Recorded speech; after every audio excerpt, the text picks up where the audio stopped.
యువత నిర్మాణాత్మక రాజకీయాలనే కోరుకుంటోంది. దేశ సామరస్యం కోసమే తెలంగాణపై స్పందిస్తున్న ఈ విషయంలో భాజపా పాత్ర లేదు.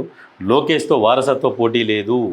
ANI podcast with Smita Prakash కార్యక్రమంలో ఏపీ ఉప ముఖ్యమంత్రి పవన్ కళ్యాణ్ ఏంది యువత ఆలోచనలు నిర్మాణాత్మక రాజకీయాలను కోరుకుంటుంది. ఓకే, దానికి తగ్గట్టుగా పవన్ కళ్యాణ్ కూడా కార్యాచరణ రూపొందించుకోవాలి. ఏంది, ఎట్లా పోతున్నాం, ఎక్కడి నుంచి మొదలు పెట్టాలి, ఎక్కడ ఎండ్ చేయాలనేది ఫస్ట్ స్టెప్. అది ఎక్కడ మొదలు పెట్టాలి, ఎక్కడ ముగింపు పలకాలి, ఫస్ట్ అది కావాలి. ఏ రకంగా పోతున్నాము, ఏ ఆలోచనలతో ముందుకు పోతున్నాము, ఎటువంటి వాళ్ళని తీసుకోవాలి, ఎట్లా చేయాలి, ఏం అభివృద్ధి, గతంలో మనం ఏం తప్పులు చేసినాము, ఆ తప్పులో మనం ఎట్లా సరిదిద్దుకోవాలి, ఇవన్నీ ఆలోచన చేసుకుంటా ముందుకు పోవాలి. గతంలో మీరు ప్రజారాజ్యం పార్టీ పెట్టిర్రు. ప్రజారాజ్యం పార్టీలో కీలక రోల్ అంటే ఇప్పుడు ప్రతి పార్టీల యువజన విభాగం అన్నట్టు ఉంటుంది. అప్పుడు ప్రజారాజ్యంలో కూడా యువరాజ్యం అని పెట్టిరు. యువరాజ్యానికి ఈయన అధ్యక్షుడిగా ఉన్నాడు. ఈయన ఏంటంటే అప్పుడు పవన్ కళ్యాణ్ని డమ్మీ చేయాలన్న ఆలోచనతోని అల్లు అరవింద్ ఈయనని ఎంతసేపటికి డమ్మింగ్ చేయాలి అన్న ఆలోచనతోని అల్లు అరవింద్ చాలా ప్రయోగాలు చేసిండు. వాస్తవానికైతే గుణంలో మాత్రం పవన్ కళ్యాణ్ మంచి టాప్. అంటే ఆయనకు ఏదన్నా అనిపిస్తే వెనక ముందు ఆలోచన చేయకుండా సాయం చేసే వ్యక్తి పవన్ కళ్యాణ్. అంటే పవన్ కళ్యాణ్ ఈయనకు ఒక క్రేజ్ ఉన్నది. అప్పట్లో ఈయనని ఇబ్బంది పెట్టిర్రు, ఆ పార్టీని తర్వాత కనుమరుగు చేసిర్రు. దాంట్లో ప్రధాన సూత్రధారి అల్లు అరవింద్. ఆయన వల్లనే అయాల వీళ్ళ పార్టీ ఆగమైపోయింది. ఎలా వాస్తవానికి ఆ పార్టీని అట్లనే కంటిన్యూ చేసి రన్నింగ్ చేసే కెపాసిటీ వీళ్ళ దగ్గర దమ్ము ఉన్నది. చిరంజీవి దగ్గర పైసలు విపరీతంగా ఉన్నాయి. ఆయనకు పైసలు ఖర్చు పెడితే ప్రాణం పోతుంది. ఒకసారి రాకేష్ మాస్టర్ ఉండే, ఆయనది ఒక వీడియో చూసిన. చిరంజీవి అనేటోడు రేషన్ బియ్యం ఇస్తున్నారు అంటే కూడా వచ్చి లైన్ కడతాడు, అంత పిసినారి అని చెప్పిండు. వాస్తవానికి చిరంజీవి చాలా పిసినారి, ఒక్క పైసా కూడా పోనీయాడు. ఎక్కడనో ఒక దగ్గర ట్రస్టుల దగ్గర నుంచి ట్యాక్స్ ఉపశమనం పొందుతాము, ట్యాక్స్ నుంచి మినహాయింపు అవుతుంది అంటేనే దానం చేస్తాడు. కానీ సొంతంగా చేతి నుంచి దానం చేసే వ్యక్తి చిరంజీవి కాదు. ఏది స్క్రీన్ మీద చూపిస్తుండు నవ్వుకుంటా, అందరు కాలు ముక్తురమ్మమ్మమ్మ వద్దనుడు, ఇటువంటివి స్క్రీన్ మీద ప్లే చేస్తుంటాడు. కానీ గుణంలా పవన్ కళ్యాణ్ దాంట్లో ఒక 10% కూడా చిరంజీవి రాడు. ఎందుకంటే ఇప్పుడు పవన్ కళ్యాణ్ వేరు, చిరంజీవి వేరు మెంటాలిటీ. కాకపోతే ఎంతైనా వాళ్ళ అన్నదమ్ములు, వాళ్ళకు ప్రేమలు ఉంటాయి.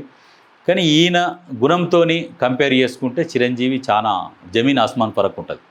అందుకనే ఎక్కువ యువతల క్రేజ్ ఎవరికి ఉంటుందంటే పవన్ కళ్యాణ్కే ఉంటుంది.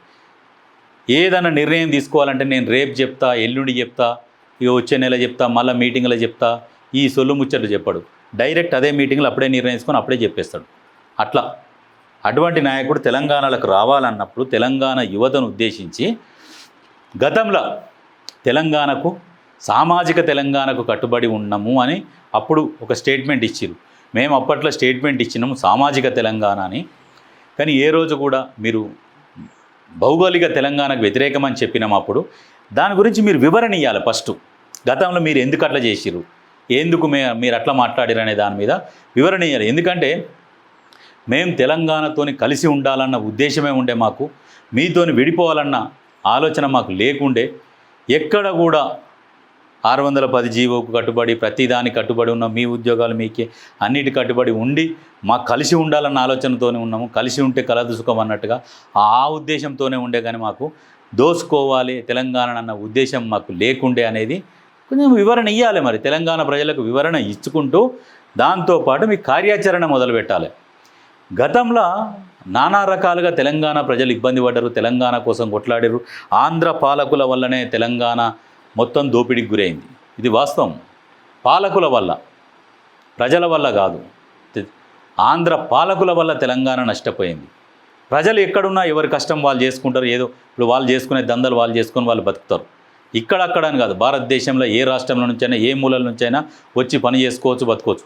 ఇప్పుడు తెలంగాణలో మొత్తం తెలంగాణలో ఉన్నారా మార్వాడీలు, గుజరాతీలు, ఇప్పుడు వాళ్ళదే అయిపోయింది తెలంగాణ రాజ్యం. మన తెలుగు ప్రజలది ఎందుకు కాకూడదు? ప్రజలు కలిసే ఉండాలి. కానీ ఎక్కడ వివక్ష వచ్చిందంటే ఆంధ్ర వాళ్ళు పాలకులు ఎవరైతే ఉన్నారో తెలంగాణని పరిపాలించిన వాళ్ళ వల్లనే వివక్ష ఏర్పడ్డది. ఎందుకంటే ఎక్కడ కూడా రాజకీయంగా కూడా తెలంగాణ వాళ్ళని ఎదగనియ్యలే, ఉద్యోగ అవకాశాలు రానియలే. అవుట్ సోర్సింగ్ ఉద్యోగాలు కూడా రానియలే. వాళ్ళు వచ్చి ఇక్కడ ఏదైనా కంపెనీలు పెట్టుకున్నా ఆ కంపెనీలలో ఆంధ్ర నుంచే కార్మికులను తీసుకొచ్చి పెట్టుకునేది, కానీ తెలంగాణలోని ఎవరిని కూడా ఉద్యోగాలలో పెట్టుకోకపోయేది. ఆ బట్టల షాపులలో కూడా వాళ్ళ వల్లనే తెలంగాణ ఉద్యమము అనేది పుట్టింది. వాళ్ళు అప్పట్లో ఆ వివక్ష చూపించకుంటే తెలంగాణ ఉద్యమమే వచ్చేది కాదు. అది ఎవరు క్రియేట్ చేశారు తెలంగాణ ఉద్యమం అంటే? ఆంధ్రోళ్ళే.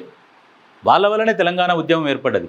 వాళ్ళు చక్కగా ఉండి, వాళ్ళు మంచిగా ఉండి, ఎలాంటి వివక్ష లేకుండా అరే అందరం కలిసే ఉంటున్నాం కదా అన్నట్టుగా ఉండుంటే తెలంగాణ ఉద్యమం రాకపోతుండే, తెలంగాణ కూడా ఏర్పడకపోతుండే, కలిసే ఉండుంటిమి.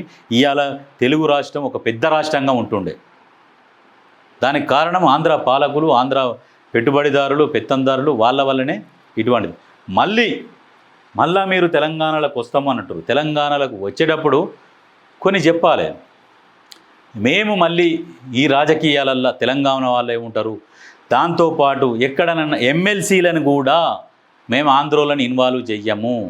రాజ్యసభకు కూడా ఒకవేళ ఎలక్ట్ అయితే రాజ్యసభ సీట్లు ఏమన్నా వచ్చినా, ఎమ్మెల్సీలు ఏమన్నా మాకు వచ్చినా, నామినేటెడ్ పోస్టులు ఉన్నా, ఉన్నా ప్రతి ఒక్కటి తెలంగాణ వాళ్ళకే, తెలంగాణని అభివృద్ధి చేసేందుకే మేము వస్తున్నామనే రాసిరు. అట్లా రండి, వస్తాం తెలంగాణ అయ్య జాగీరా. ఈ డైలాగులు వద్దు, సినిమా డైలాగులు మర్చిపో. సినిమా డైలాగులు మర్చిపోయి ఏం చేస్తున్నారు, ఏంది ఒక ప్రణాళికబద్ధంగా ఎట్లా రావాలి రాజకీయాలలోకి, తెలంగాణ ప్రజల మెప్పు పొందటందుకు ప్రయత్నం చేయి.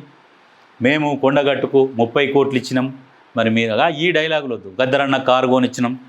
మీరు ఆ ముచ్చట చేస్తే తెలంగాణ ప్రజల సొమ్ముల మీరు తిన్న దాంట్లో నువ్వు ఇచ్చింది ఒక ఇంటికి మందం కూడా కాదు. తెలంగాణ ప్రజలు తిరుమల తిరుపతి దేవస్థానానికి ఎంత డొనేట్ చేసి ఉంటారు?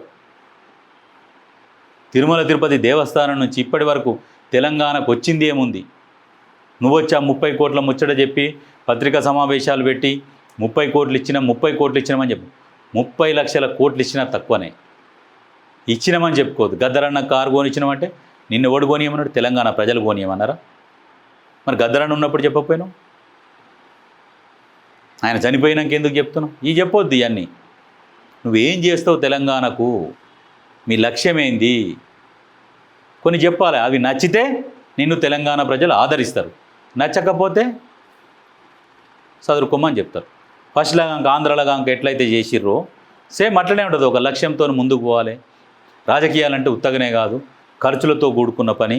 నువ్వు రూపాయి పెట్టకుండా ఎలక్షన్లలో కొద్దామని ఫస్ట్ టైం ఆ ప్రయోగం చేస్తే ప్రజలు అన్ని చోట్ల తిరస్కరించారు.